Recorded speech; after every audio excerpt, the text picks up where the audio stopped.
Ladies, gentlemen, and Haradrim of all ages, we are now a few days into Season 4 of Diablo 4, and the further you get into your journey this season, the deeper into leveling and even into the endgame itself, you'll realize very quickly just how nasty the bottleneck is on gold this season. Last season we were absolutely just showered with gold, just hundreds of millions wasn't overly uncommon for people who played a large amount, whereas this season things are just expensive as all hell to sort of counter that, and I think they swung a bit too far the other direction. To be more specific, enchanting items has gained a cost cap now, depending on the item itself, of course, but this can still be just even a couple of million gold each time, which doesn't feel like a crazy amount for an item that you think can be incredible, because the fact that that cap exists just makes it far more tempting to push a great item through enchanting to try and make it perfect. But obviously that also adds up and expenses extremely quick. That said though, that's sort of a self-regulation thing more than anything, right? That doesn't necessarily mean that the gold economy is bad, right? Well, what about Masterworking? The first Masterwork upgrade for each piece of gear costs 100,000 gold.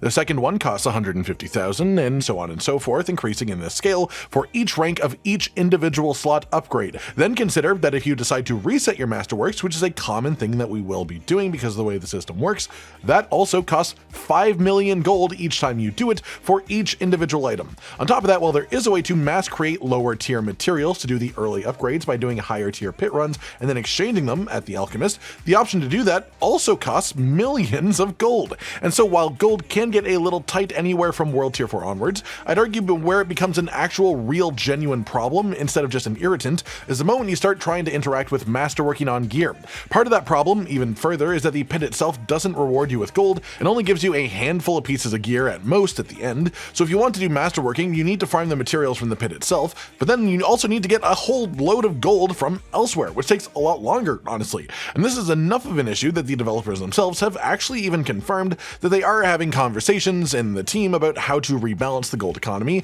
and also scattered prisms too, as an aside, which would be great if that was adjusted. You know, speaking as a barbarian over here with up to 3 more equipment slots than most other classes have, so the gold cost of Masterworking and the scarcity of scattered prisms are both massive issues for me. So today we're going to be talking about gold and how to best acquire it in Season 4, at least until they make the adjustments necessary to make it more plentiful. To break it down simply, there are loads of ways to make money this season. There are various sources of guaranteed 925 item power gear, and 925 item power gear actually sells for a fairly large amount of gold. So I highly recommend leaning towards selling over salvaging once you get to this high-end endgame, once you reach the proper deeper part of it where you get 925s constantly, unless it happens to have an upgrade for a codex aspect, and there's a lovely symbol that displays that before you get rid of anything if you need to save it. That said, that's just sort of a general practice, not really an actual trick or farm really for gold. That said, the natural way to follow that line of thinking would be if gear sells for decent gold at high level, how do you get lots of high level gear? The best way to do that is actually Helltide, especially if you use the Profane Mind Cage to raise Cinder intake.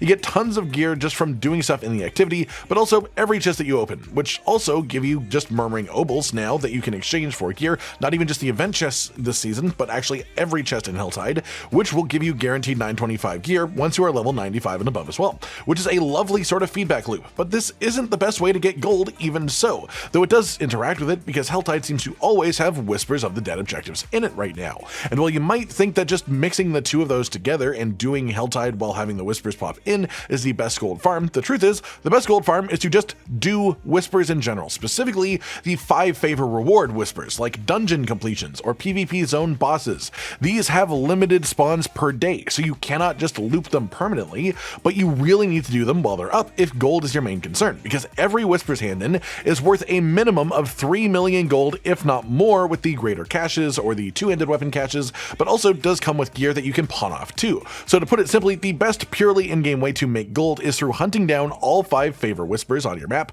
Then if you run out of them, go do Helltide while trying to double up with any Whispers that spawn there too, which is worth mentioning can actually be a 5 favor reward in itself to kill the Blood Maiden in Helltide. All that aside, there is one extremely major method of making gold that we have not touched on, which is trading. You can engage with this through the trade chat in-game with limited results, of course, as a limited amount of people in your instance, or you could just join a Discord like the official Diablo Discord channel or even our own Discord channel, which you can find in the description down below. These have communities that you can trade within and between, and to put it simply, with the changes in Season 4 letting you trade literally any item that isn't either an uber unique or just something that you have actively done crafting on, you can make a hell of a lot of money in the game through trading because of this, and the main reason is greater affixes. If you get a decent item with good greater affix rules on it, Guaranteed, there will be people willing to buy this for millions of gold at minimum if it isn't something that you want to keep for yourself. And the same goes for uniques, especially, not just with greater affixes, which of course would give them even greater value, as uniques dropping with those is extremely rare to have to begin with,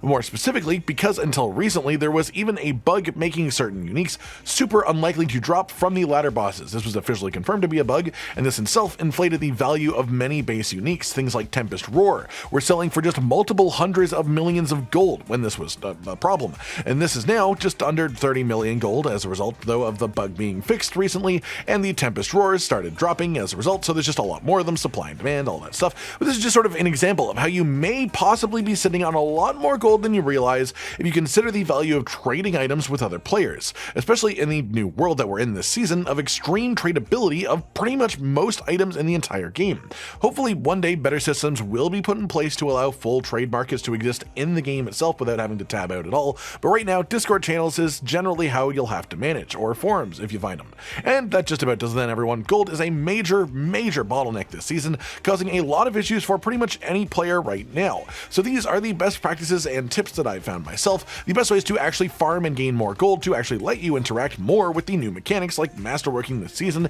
because it just costs so damn much gold. Hopefully this has helped you out, and if you have any more tips for other people, feel free to leave them in the comments down below. Like if you liked the video, subscribe to the notification bell for more, and most importantly, ladies and gentlemen, until next time, stay sweet.